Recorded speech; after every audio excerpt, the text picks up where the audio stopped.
Hare Krishna, dear devotees, please accept my humble obeisances. All glories to see the Prabhupada. Welcome to this morning's Srimad Bhagavatam class from Canto 3, Chapter 1.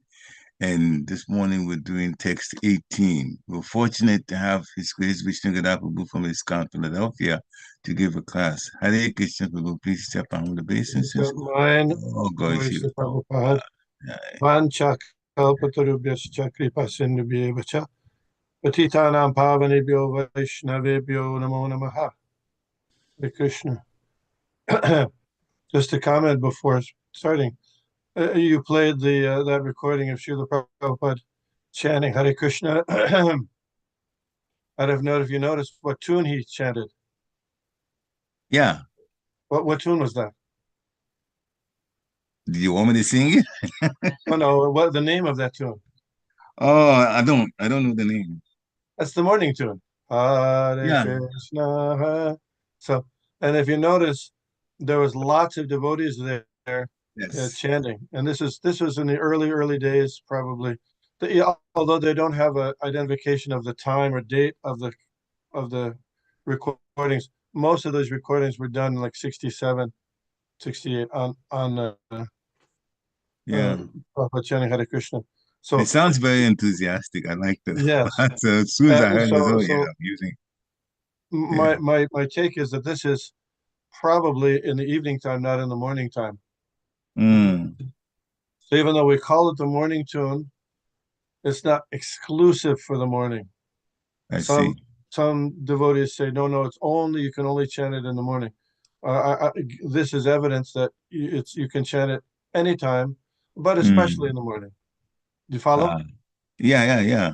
We used it a lot, but it was also morning when I was in Kṛṣṇa. It was just usually morning. Yeah, usually you chant in the morning, but not exclusively the morning. Just an interesting point, how Prabhupada did things. All right. And today, I'm going to throw a curveball a little bit here, although I know we're not baseball players, but still. I wanted, because I was reviewing the verses before the verse today, and after we chant the verse, I wanted to go back and look at those verses, just read the translations, beginning from the second canto, the last 3 verses of the second canto, up to the current verse, and just make a couple of comments, observations. I don't know if they were made already. I don't think so. But we'll still chant this verse first. Yeah, I know. I'm just pulling this on. Just have it there ready. Yeah.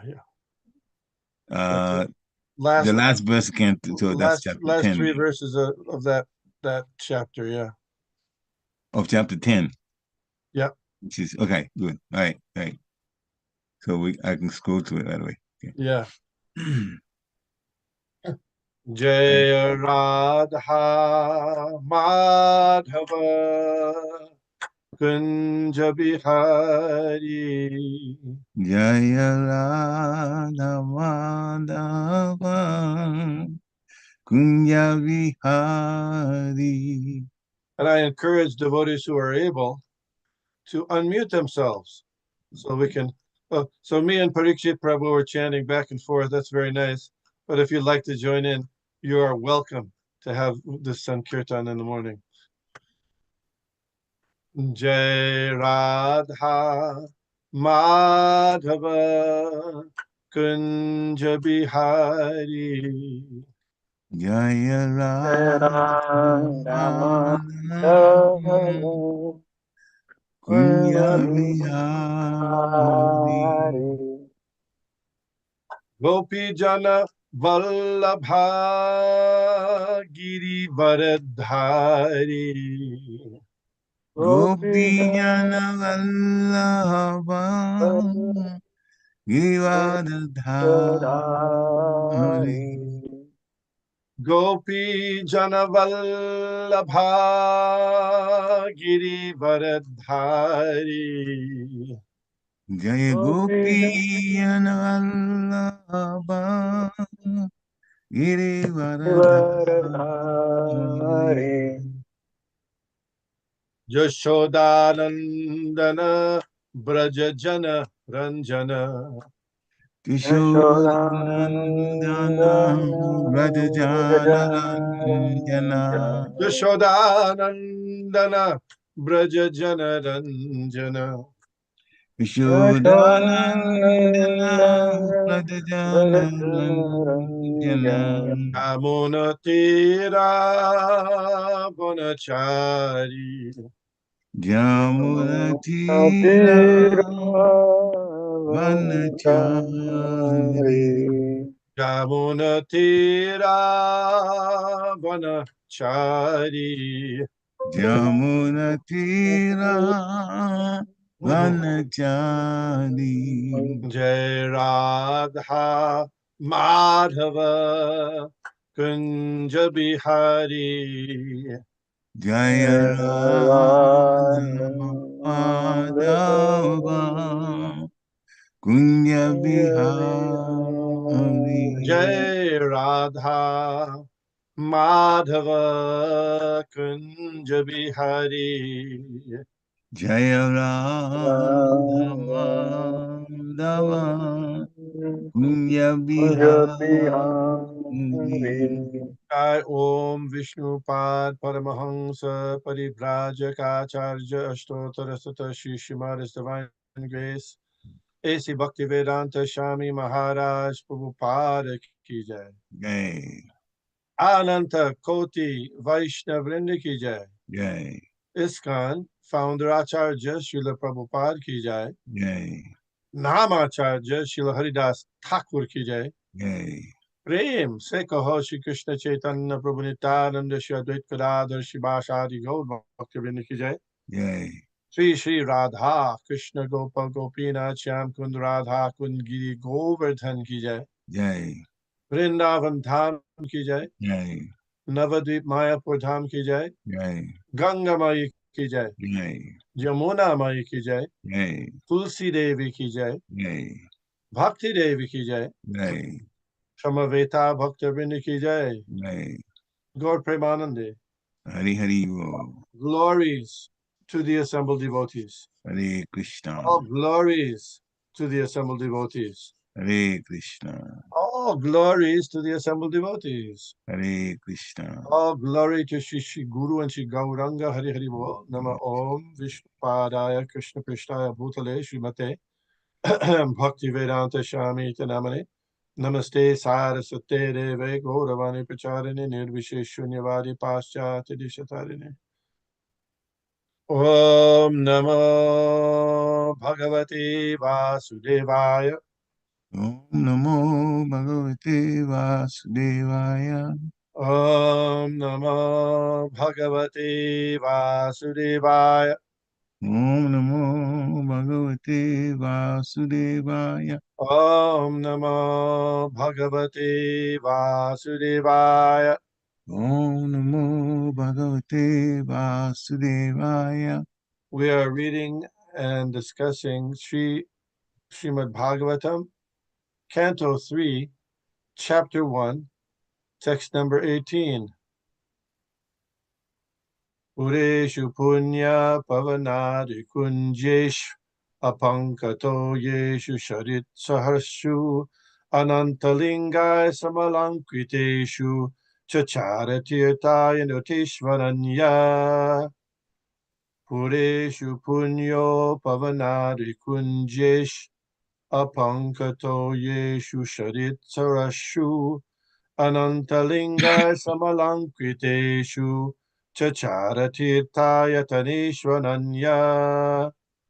Pureṣu puṇyopavanādri-kuñjeṣv apaṅka-toyeṣu sarit-saraḥsu ananta-liṅgaiḥ samalaṅkṛteṣu cacāra tīrthāyataneṣv ananyaḥ. Please chant. Pureṣu puṇyopavanādri-kuñjeṣv apaṅka-toyeṣu sarit-saraḥsu ananta-liṅgaiḥ samalaṅkṛteṣu cacāra tīrthāyataneṣv ananyaḥ. Hare Krishna.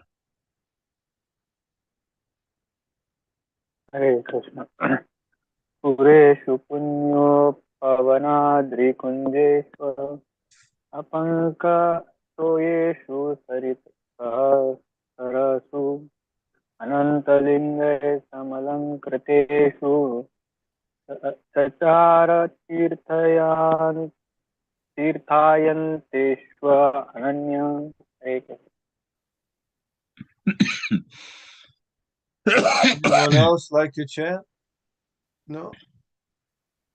Pureṣu, holy places like Ayodhyā, Dvārakā and Mathurā, puṇyopavanādri, the groves, Adri hill, kuñjeṣu, in the orchards, apaṅka, without sin, toyeṣu, in the water, sarit, rivers, saraḥsu, lakes, ananta-liṅgaiḥ, the forms of the unlimited, samalaṅkṛteṣu, being so decorated, cacāra, executed, tīrthā, places of pilgrimage, ayodhyā, holy lands, ananyaḥ, alone, or seeing Kṛṣṇa alone.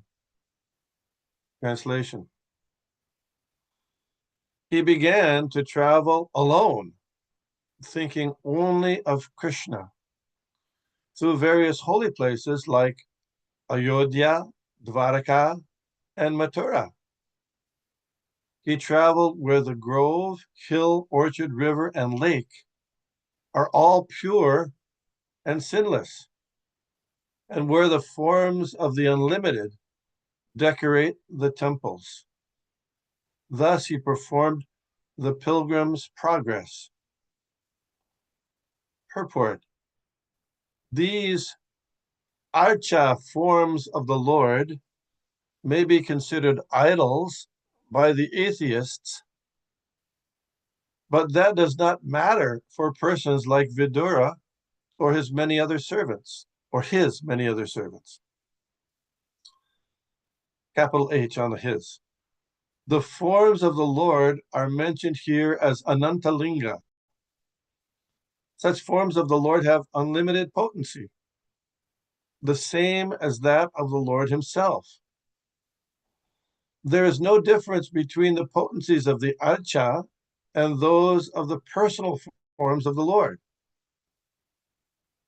The example of the post box and post office may be applied here. The little post boxes distributed all over the city have the same potency as the postal system in general. The duty of the post office is to carry letters from one place to another. If one puts letters in the post boxes authorized by the general post office, the function of carrying letters is performed without a doubt. Similarly, the archa murti can also deliver the same unlimited potency of the Lord as when he is personally present.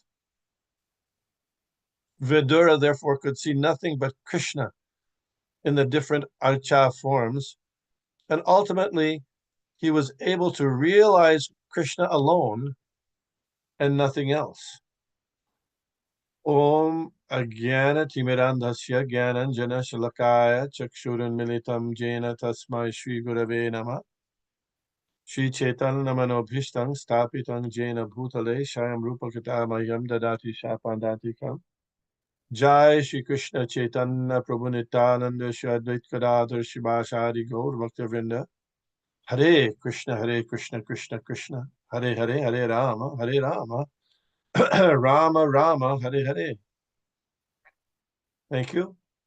And before speaking, I'm going to seek permission from all devotees, and particularly those devotees who may be senior by age and or advancement in Kṛṣṇa consciousness. Hare Krishna. Krishna. Before we go to the other verses, I wanted to talk a little bit about this purport. And this is very interesting.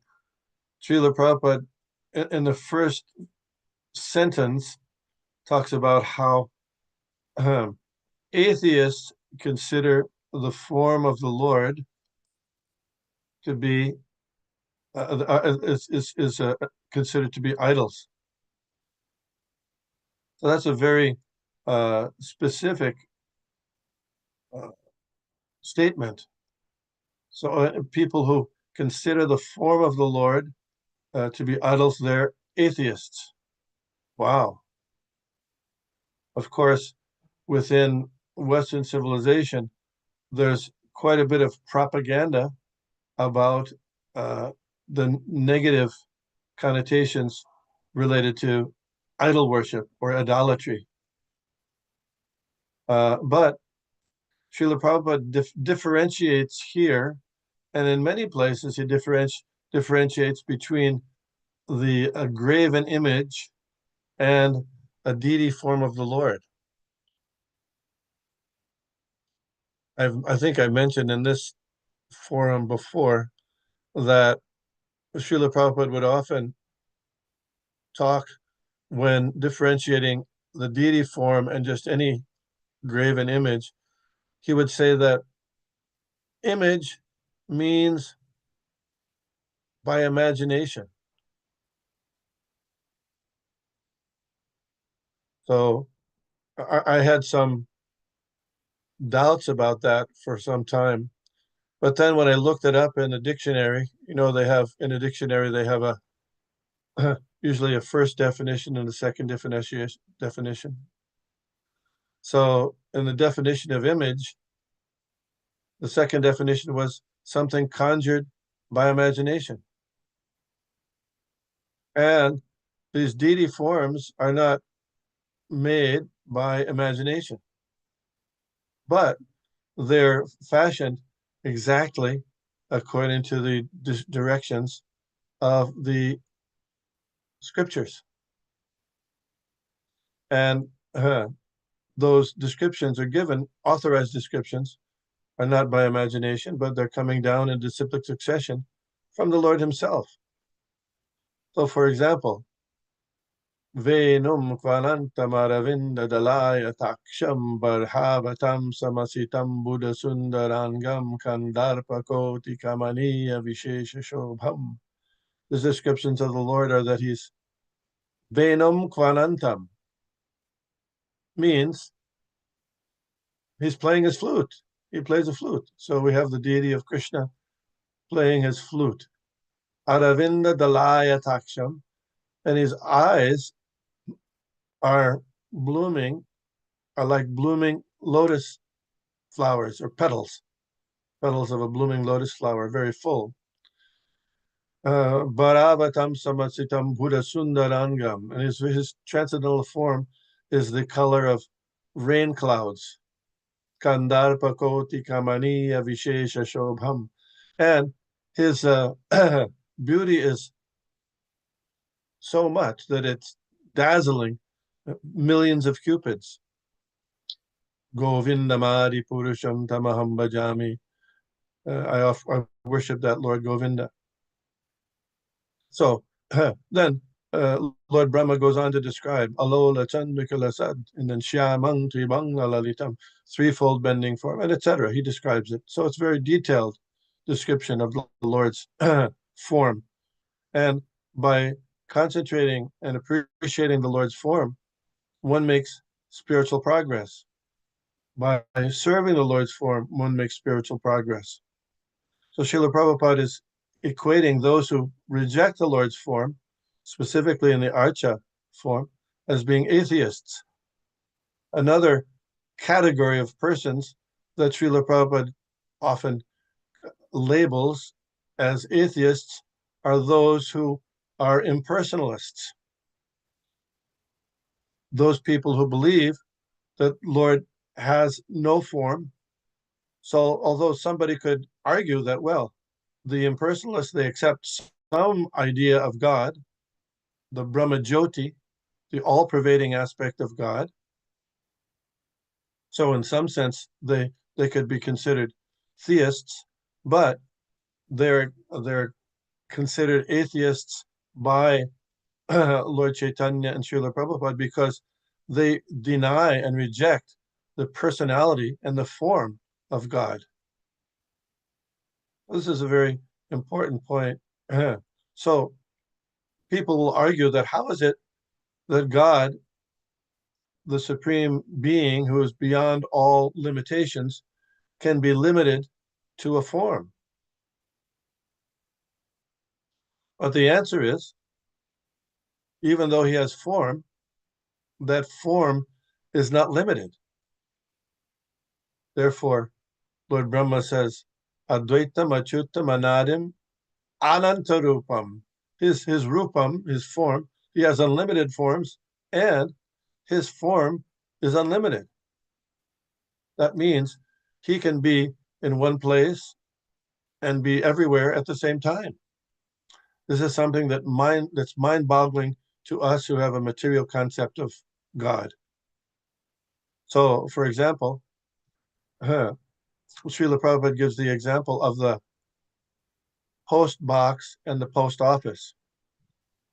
So why does, and this is a question for you, why does the post office or the postal service, why do they place all these post office boxes around the city? What's the purpose? For convenience of mailing letters. Yes. So it might be troublesome to go all the way to the postal, post office every time you want to mail a letter. So to make it more convenient, you can come to the post office box, put it in, and that's as good as going to the post office itself. So similarly, it is definitely more difficult to go to Goloka Vrindavan or even to Vaikuntha, but Lord Kṛṣṇa, in his great mercy, wants to accept our offerings locally. He wants to make it convenient for us to engage in understanding him and serving him. Therefore, he distributes himself all over the creation, and in this case, ananta-liṅgaiḥ, in these unlimited forms all over the creation, to give us the opportunity to serve him, so that when we engage in service, it goes directly to him. Not only the post office, but many different concerns have branches, and the purpose of those branches is the same, to make the distribution and acceptance of money and services convenient for the population. So Kṛṣṇa is very kind to us in accepting service through these ananta-liṅgaiḥs, these forms of the deity form. So the argument is sometimes given, well, how can you say that this form is as good as God? Well, people say, or they accept usually, and even the Judeo-Christian religion, that God is everywhere. So if God is everywhere, then certainly he's also there in the form. That's called omnipresence, isn't it? Mm-hmm. So he's there in the form. And even in the Judeo-Christian view, there are many, or the Abrahamic religions, they call it, there are many instances of God manifesting himself, whether it's Islam, Christianity, or Judaism. For example, when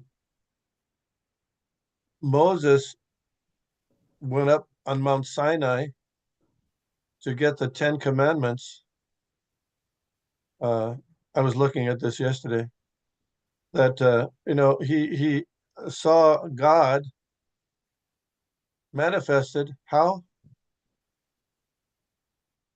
As a burning bush. Mm-hmm. God manifested as a burning bush. And you know what he did when he felt the presence of God? He took his shoes off. Mm. Just like when you go into the temple to show respect, we take the shoes off and enter. as a sign of respect for being in the presence of God. So that's what he did. And when Job, after suffering various trials and tribulations, finally got the audience of God through the presence of a whirlwind, and God spoke to him through a whirlwind, then he showed great reverence to the whirlwind. So that shows that God can come in a form of a whirlwind. He can come in the form of a burning bush, and he can come in the form of his archa forms. In Islam, if you go to Mecca, I don't know if anybody's been to Mecca, but they have something called the Kaaba. And what the Kaaba is a shrine, and on the one side of the shrine is a black stone.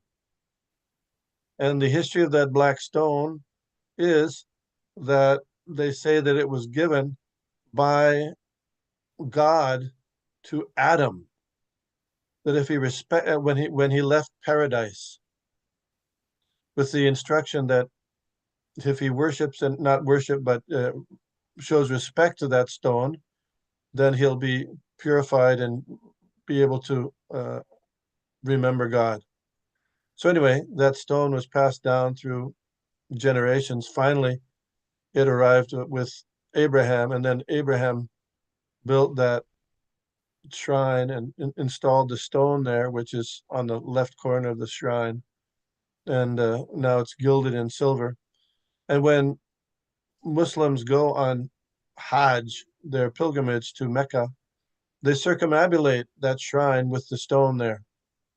They circumambulate 7 times counterclockwise. And you know what they do when they try to get close to the stone? And kiss it. So, but then it's interesting that the Christians and the Muslims also, they go through all kinds of contortions to say that that's not worship. That's not God directly. They say, I'll go through all these contortions. Even though Muhammad, when he described the stone, he called it the right hand of Al-Rahman. Al-Rahman means the all-merciful, or God. So that stone is considered by Muhammad, the founder of Islam, the right hand of God. All right, so then they kiss it, they circumambulate it, they decorate it in silver, framed. So that's all kind of worship. So it's there in all religions, but in Catholicism, usually any church you go, you'll find a cross with Lord Jesus Christ on it, isn't it? And people come in and they bow. They don't bow all the way down, at least they go down to their knees. And they venerate. Not only do they venerate the cross and Lord Jesus Christ on it, but there in many Catholic churches they have saints, the statues of saints, and they burn a candle for those saints and they put a little donation, which is a kind of veneration, a kind of worship. So the idea that what's the difference between that and this? Well, here, these functions of the archa, of the deity, they're installed and worshipped according to not according to imagination, but according to the orders of the Supreme Lord himself. He says, Patram pushpam palam toyam yome bhaktya prayachati taraham bhaktiya paradam mashnami paryatatmana. You offer me with love and devotion a leaf, a flower, fruit, or water, and I'll accept it and eat it. So how are you going to do that to the sky? This is a hidden meaning of the appearance of the Lord in his archa form in Bhagavad Gita. So this is a very intrinsic part of Krishna consciousness, the deity worship that we find in temples. But even more important than the worship of the Lord is, on a similar track, the chanting of the holy names of the Lord. In the Kali Yuga, there's all other forms of worship are subservient to every form of bhakti should be preceded and followed by the congregational chanting, or the chanting of the holy names of the Lord, according to Jiva Goswami. So in functions in the Hare Krishna temple, that's the main focus, inside and outside the temple. Hare Nama, Hare Nama, Hare Nama eva kevalam, kalo nasteva, nasteva, nasteva gatir anyata. Hare Krishna. So before we go back, do we have any questions, comments, observations, or reflections or corrections so far? I have one. Please accept my humble obeisances, all glories. Yes, no problem. You made a very interesting point about the Lord being unlimited. Of course, there's so many unlimited forms that's there, but then you said each form is unlimited. Each form is unlimited, and you backed it up by talking about the fact that the Lord can expand. So this is for clarity.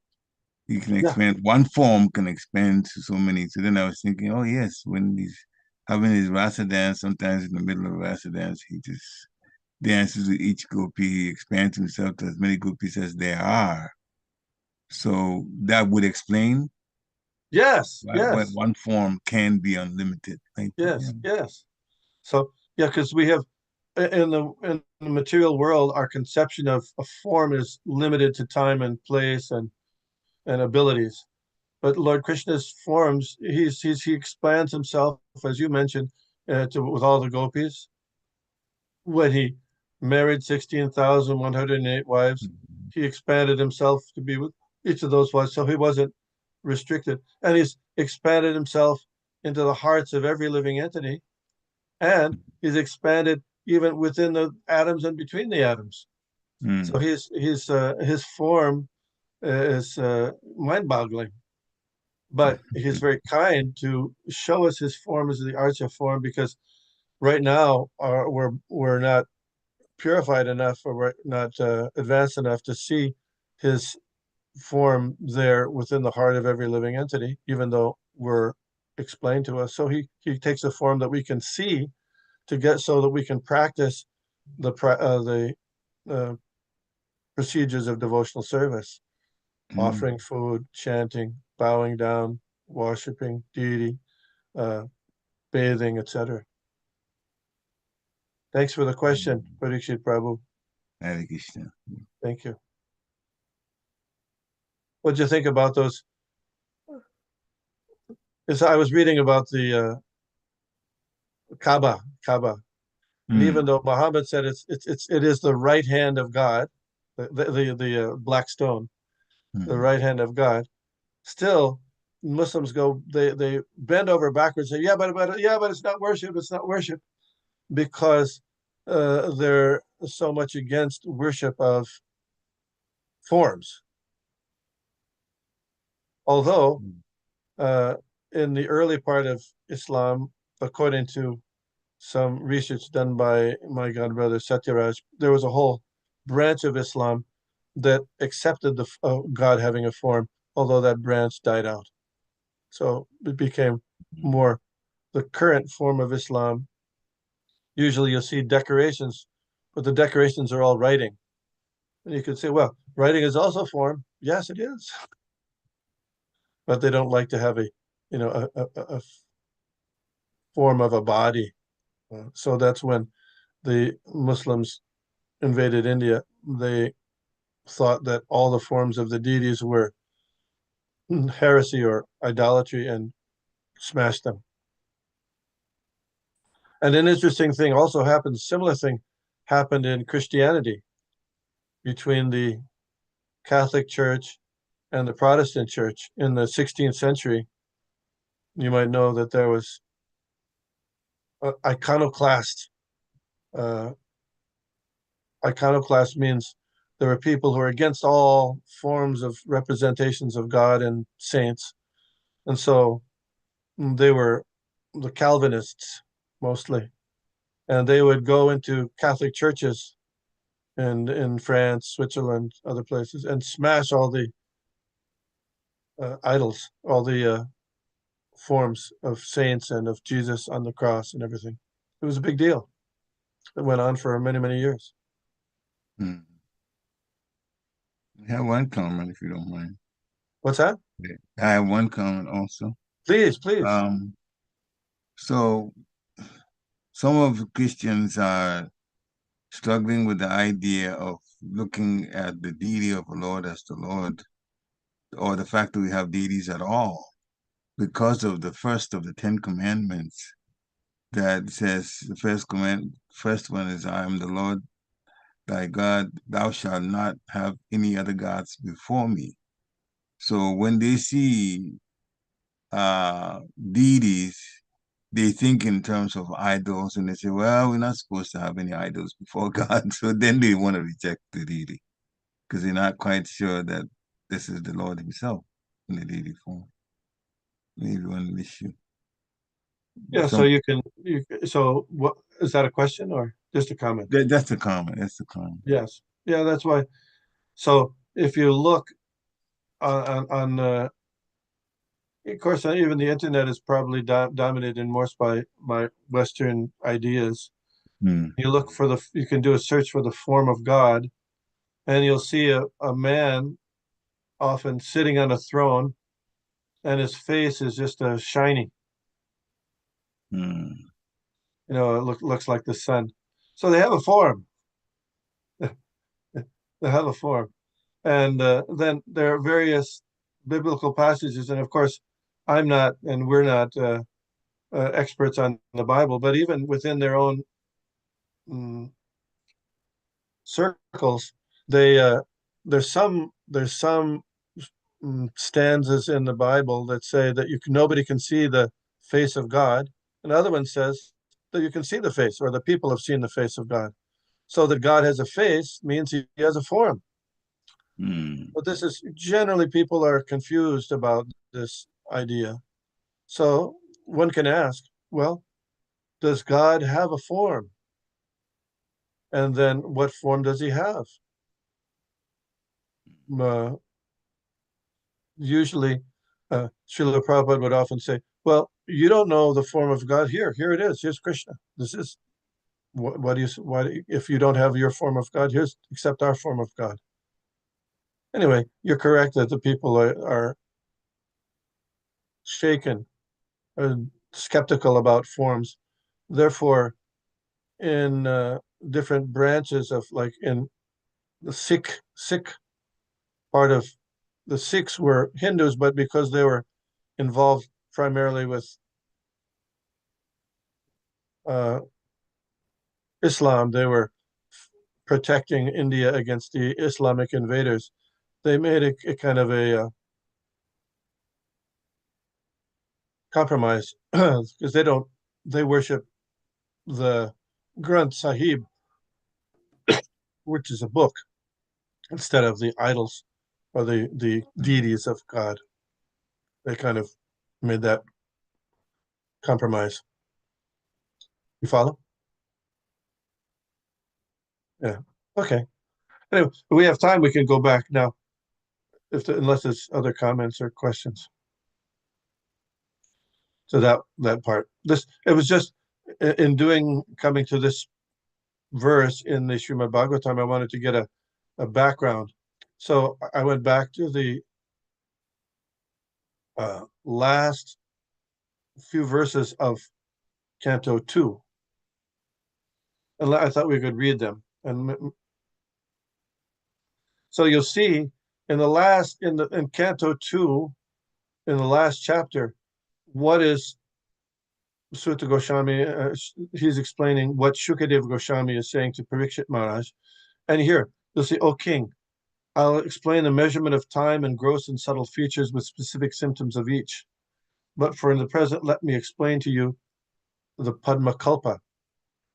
So what he had just explained to Parikshit Maharaj was how the creation took place, and all the different, how the senses, the different elements were there. So now he's saying, I'm going to explain to you about Padma Kalpa. It's a certain day of Brahma. But then Shaunaka Rishi, he heard about this creation because Suta Goswami is saying it also. he said, then he inquired from Suta Goswami about Vidura. For Suta Goswami had previously informed him how Vidura had left home, leaving aside all his relatives who were very difficult to leave. So Sukadeva Goswami is saying, please explain about Padmakalpa. And now Shaunak Rishi, he says, the sage there in Naimisharanya, is saying, hey, wait, I want to hear about Vidura.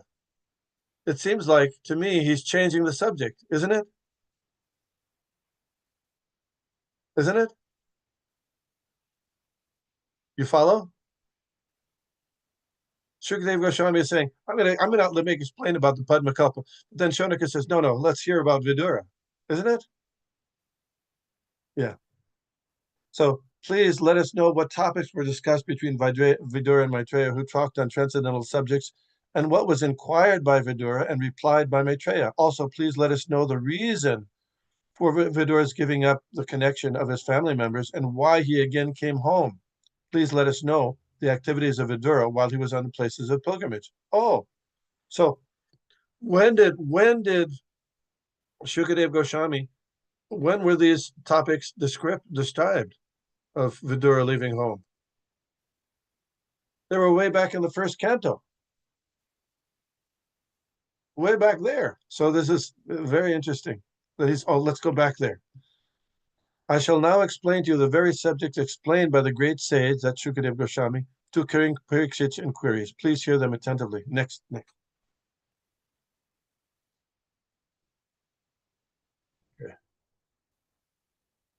Yeah, can we go to the next? Yes. Then questions by Vidura. Parikshit Prabhu, can you read just the translation here? And I'm going to interrupt you. Can you read? I'm sorry, I didn't know I was unmuted. I was muted. So this is text one. Sukadeva Goswami said, after renouncing his prosperous home and entering the forest, King Vidura, the great devotee, asked this question of His Grace Maitreya Rishi.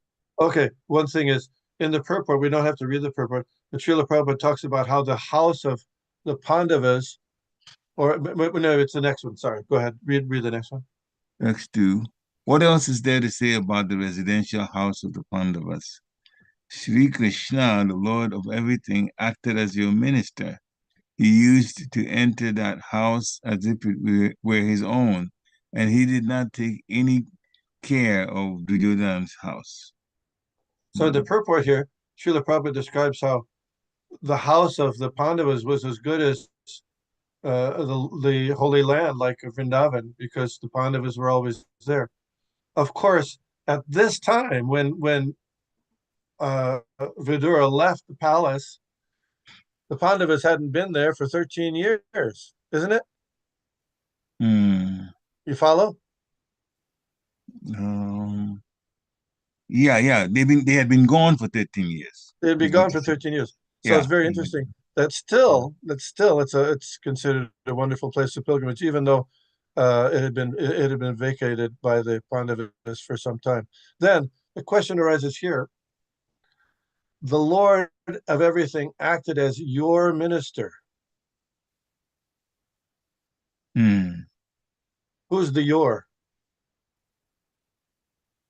The Kṛṣṇa, Lord acted as your minister. The Pandavas? So King Vidura asked this question of His Grace Maitreya Rishi. So apparently it's a question asked by Vidura to Maitreya Rishi, right? Yeah. And then acted, what else to say? Kṛṣṇa acted as your minister. So it's not Maitreya Rishi is the minister, right? That's interesting. Yeah, I see what you mean. It would have been probably easier for us to digest it if he says Sri Kṛṣṇa, the Lord of everything, acted as their minister, because he's talking about the Pandavas then. Yeah. But then he says as your minister. I looked at the Sanskrit and it was, it says they. It's more It's if you look at the Sanskrit in this verse, text 2, click. See, there's the Va, you people. Va, minister of Va, you people. So it's not specifically you there. But anyway, it's a little tricky here. So then we'll go on here. Just an interesting point. Yeah. Then go ahead. 3, text 3. The king asked Shukadeva Goswami, where and when did the meeting and discussion take place between Saint Vidura and His Grace Maitreya Muni? Kindly oblige, my lord, and describe this to us. Well, this is an interesting thing. The king here is Parikshit Maharaj, and he's asking, tell me the time and place where this happened. So usually we don't get everything chronologically put, but here the Shukadeva Parikshit Maharaj, he wants to know where and when did this take place, which is very interesting. I just found it interesting. Okay. But we've gone quite far though, because before we started talking about this, there's already been the promise, for lack of a better word, by Shukadeva Goswami that he was going to talk about time and now the sages have changed, have changed it, now wanting to know about Shukadeva Goswami, about Vidura and his travels. Yes, yes. And now basically my heart says, yeah. I mean, when did they be? When did the discussion? So I don't know. I guess the time situation and description that they'll come to it later. Yes. I know they will come to it later. Yeah. Text 4. Yeah. Text 4. Saint Vidura was a great and pure devotee of the Lord, and therefore his questions to his great Rishi Maitreya must have been very purposeful, on the highest level, and approved by learned circles. Who's making this comment? It's a little question. There's no Sutta Uvacha, so go ahead.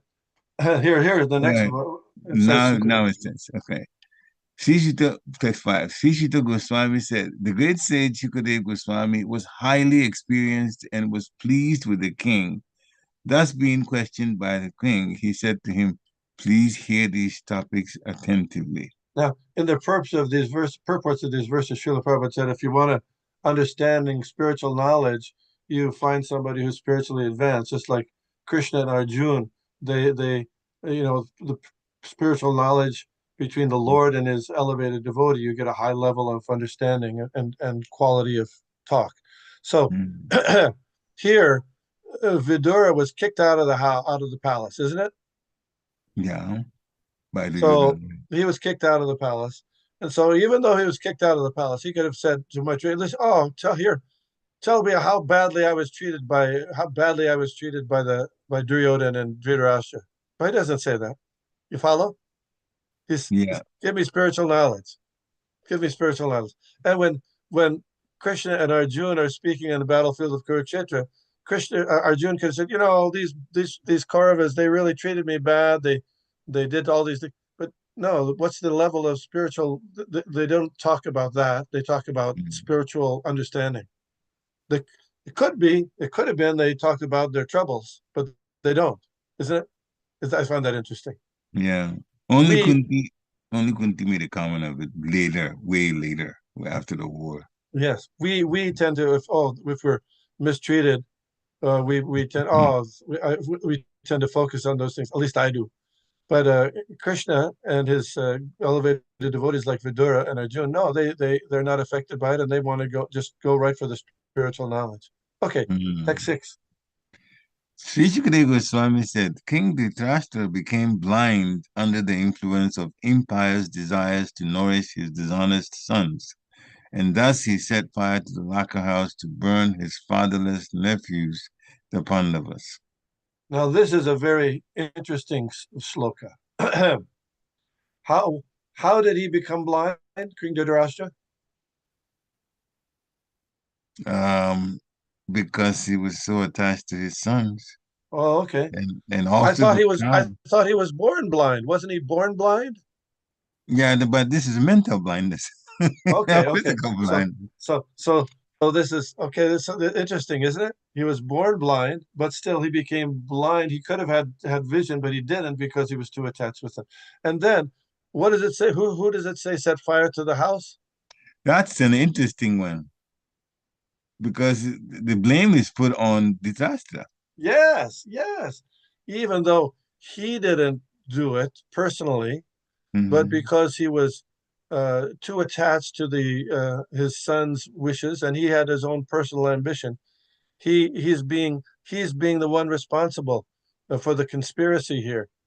So in Srimad Bhagavatam, Dhritarashtra is being given the responsibility uh, of trying to kill the Pandavas. It's very interesting.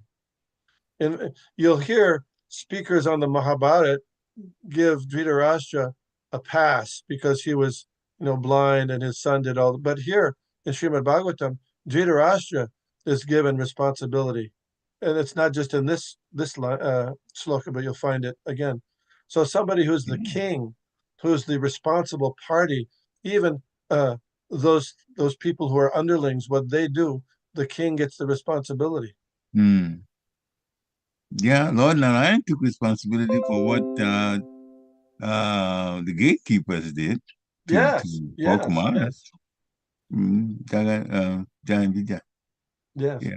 So that's why it's there's the positives and negatives about being an administrator. You have some power, but you got to use it according to the wishes of Kṛṣṇa. Otherwise, something happens. It's your responsibility. Okay, text 7. The king did not forbid his son Dushasan's abominable action of grabbing the hair of Draupadi, the wife of godly King Yudhishthira, even though her tears washed the red dust on her breast. So there's been recently a debate on the internet about did the Kauravas and Dushasan really try to strip Draupadi? Here, some people say, oh, this just says he touched Draupadi, but here it says grabbing the hair specifically.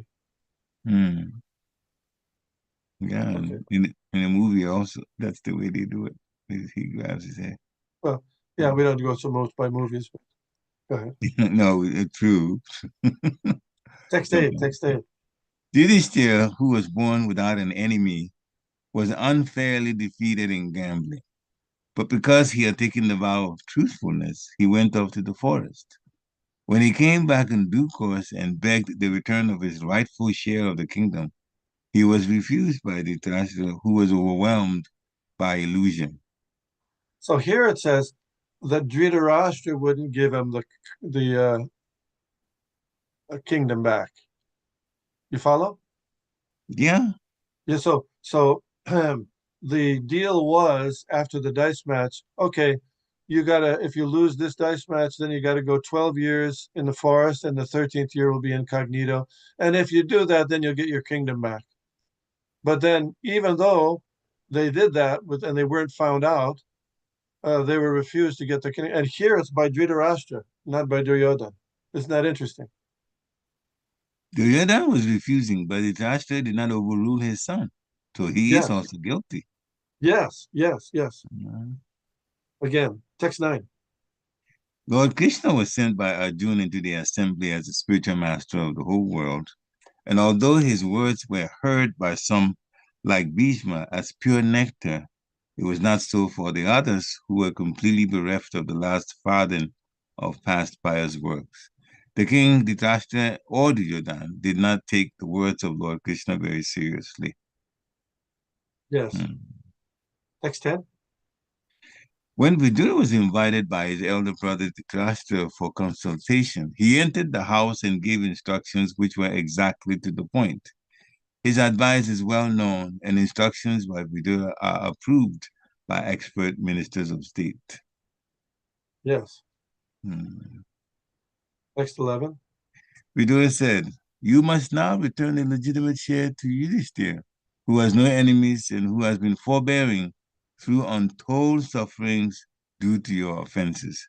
He is waiting with his younger brothers among whom is a revengeful behemoth, breathing heavily like a snake. Surely you're afraid of him. So who does Vidura blame?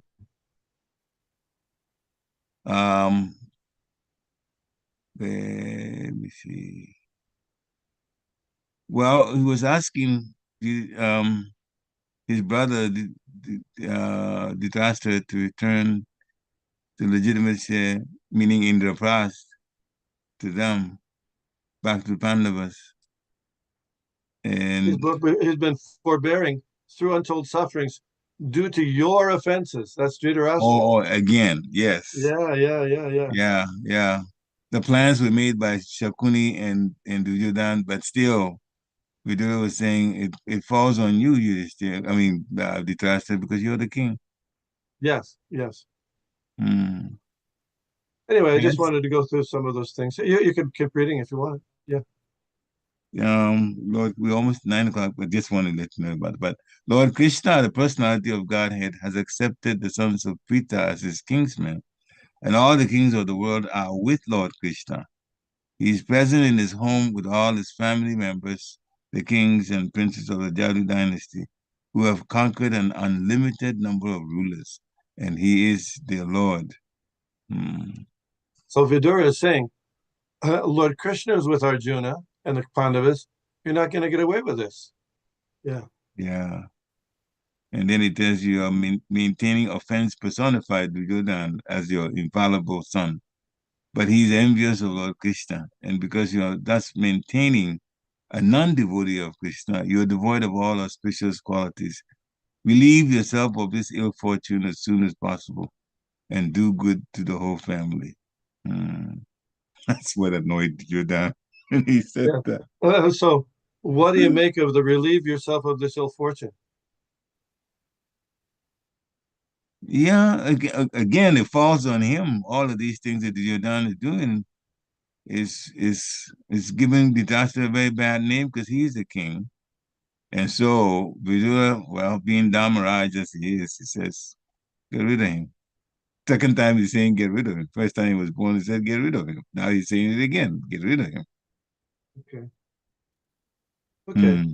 While speaking thus, Vidura, whose personal character was esteemed by respectable persons, was insulted by Duryodhana, who was swollen with anger and whose lips were trembling. Duryodhana was in company with Kṛṣṇa, his younger brothers, and his maternal uncle Shakuni. So all of them saw Vidura being insulted, even though he was their uncle, isn't it? He was their senior. And they all stood by and didn't do anything about it. Dhritarashtra didn't do anything about it either. They stood by. Who asked him to come here, the son of a kept mistress? He is so crooked that he spies in the interest of the enemy against those whose support he has grown up.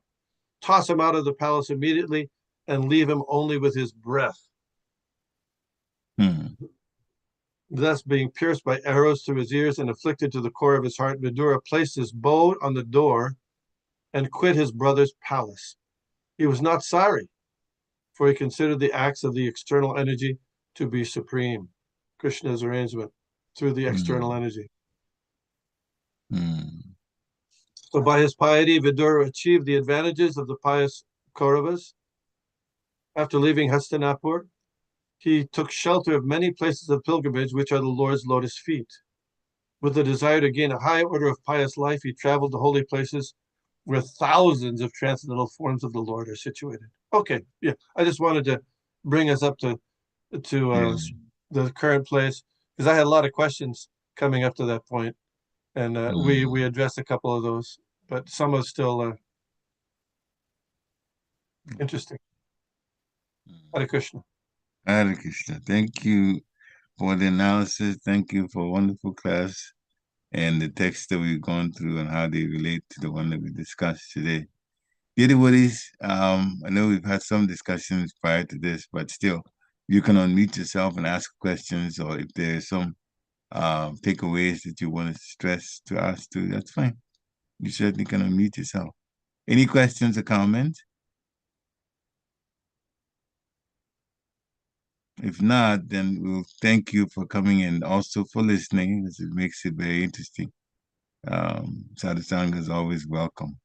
So have a wonderful Krishna conscious day. Vanchakalpatarubhasya Kripasinubhya Evacha Patitanam Patitanam Pavanebhyo Pavanebhyo Vaishnavebhyo Vaishnavebhyo Namo Namaha. Namo Namaha. Thank you, Prabhu. Hare Krishna. Hare Krishna, Hare Krishna, Nupumataji. Hare Krishna.